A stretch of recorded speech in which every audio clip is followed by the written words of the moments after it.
guys to get your iPhones all out. I like that. It's pretty cool. Did you know going in to week 2 you're going to have to go to more of the quick passing game, or is that an adjustment after the first quarter? Yeah, I mean, you never know. We had to adjust a little bit. I mean, we go in with all different types of play types. We have a way we want to play, but we're always ready to adjust if we need to. I thought they did a nice job early in the game. A couple things that they showed to us, and we were able to adjust and go get the win. What's the key to still being able to take deep shots when you're getting the ball out that quickly?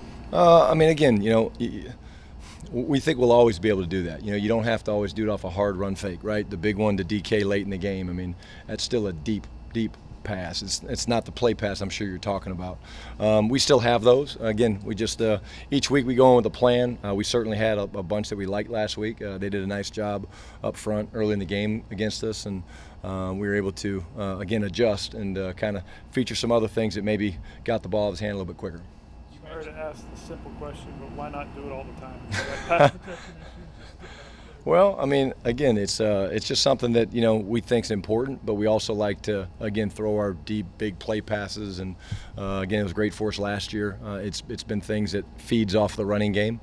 So again, we talked a little bit in the spring about evolution. We're trying to evolve, and we want to have both the deep shots off of the play pass and the quick game and some of the empties and all that stuff. We think that's important to be a balanced offense. So when these situations arise like they did last week, that we could adjust and be successful.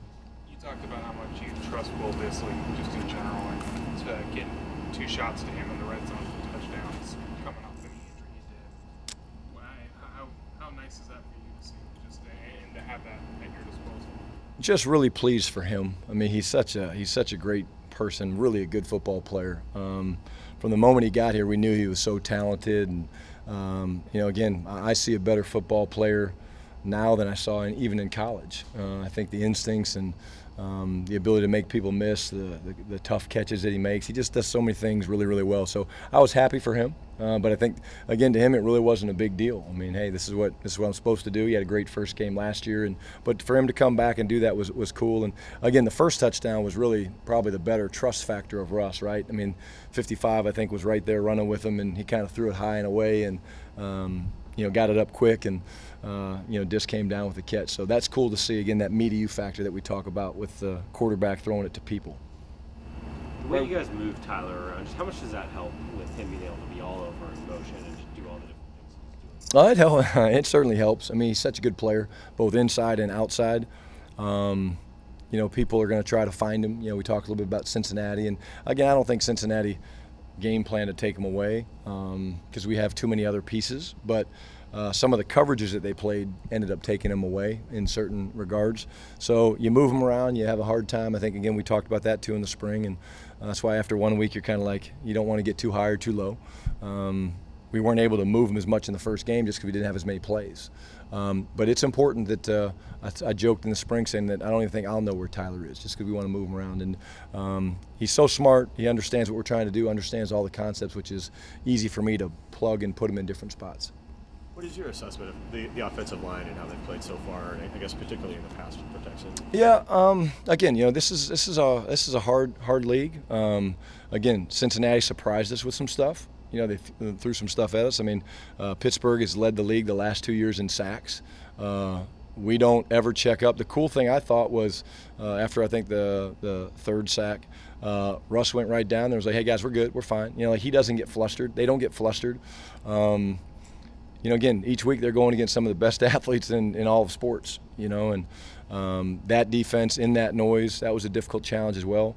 We're down off our numbers from the first 2 games from last year, so I guess you could say that's a positive. But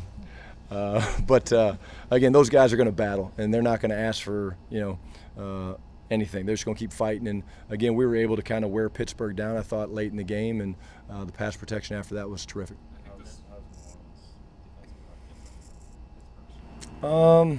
Well, obviously 4 down is probably the biggest change. They got the four down line. Some similarities, with the structure of play. I mean, Cam Jordan's a terrific player. Kind of really good against the run, really good against the pass. They penetrate, they move. They're going to be going sideways and laterally, which you got to be really good passing off games, both in the run game and the pass protection. I think they're leading the league in sacks right now. So I mean, again, each week when we play people, it's not like we're sitting there going, oh, this will be a piece of cake. Oh, we got these guys.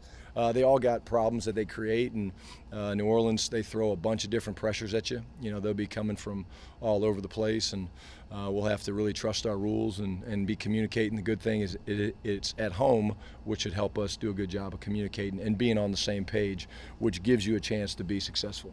I'm not sure how many times you've had to deal with it throughout your career, but when a starter goes down, like Drew has for New Orleans, and you're working to get a backup going midstream and knowing you're going to have to ride them for a while, what kind of challenge is that? Knowing that it's not necessarily a straight comparison between what your experience has been, but Yeah. the challenge of handling. I mean, it's a challenge. It's happened a couple times to me.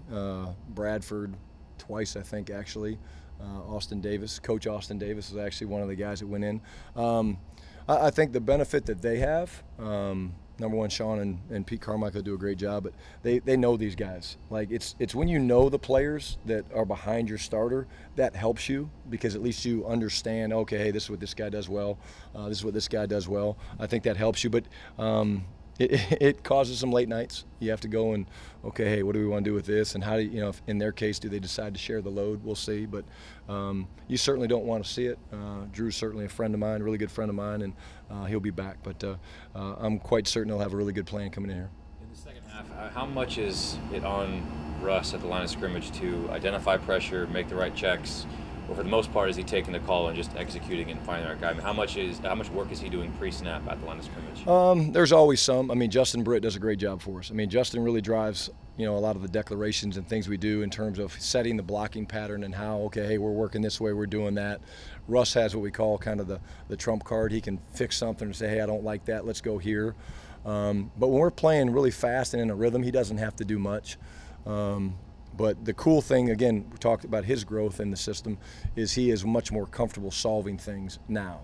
I can't give you a great example of last week, but there were certainly things that he saw and corrected, or at least said, hey, no, I'd rather do this. And again, they brought a lot of different pressures and some of our hots and our answers off of those. We did a nice job with those, which gave us some big plays.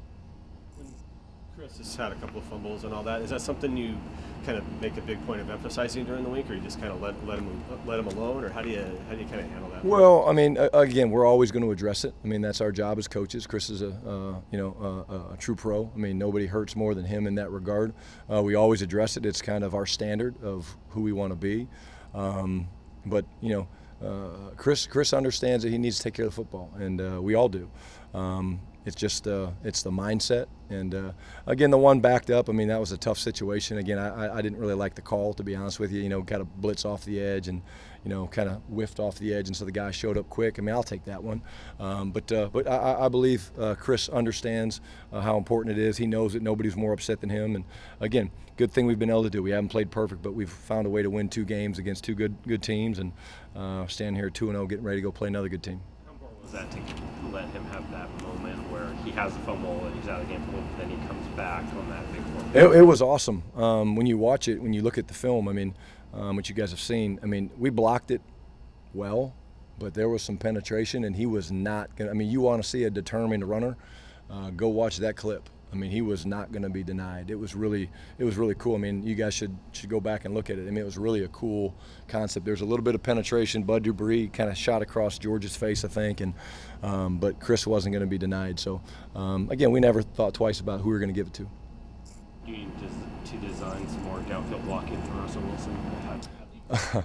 You know, I tell you what, we have a little bit called a fray, stay out of the fray. You know, we're supposed to find him when he gets in the fray, but for some reason he thinks he's a fullback when he gets out there in space. And good news is he was able to celebrate, and he loves doing it. So, but we've talked a little bit about that. How do you get the run game going on early downs? I think, you know, it's balanced on first down, but I think that the 25 runs, we've gone for just 24 yards, which immediately puts you kind of behind where you want to be.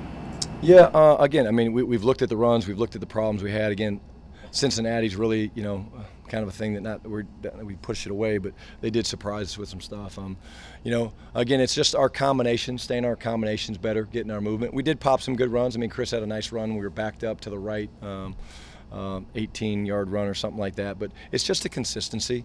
Again, having those guys back playing together, that certainly helps. But again, you know, we got some good work in today, working on pad level and strain and finish, but it takes time. You know, again, it takes time, and people that think they can come out and run the ball right away against teams that know you want to run it, I mean, that's a challenge that we welcome and look forward to. What could David Moore add back to your mix? He's a vertical threat. We've obviously been able to move him around a lot more this year. He looks really good, but just the big play capability. Again, we've talked a little bit about just his size and speed and strength to the ball and things like that. It'll be fun to have him back out there again. Anything else? Thanks, Coach. Good. Thanks, guys.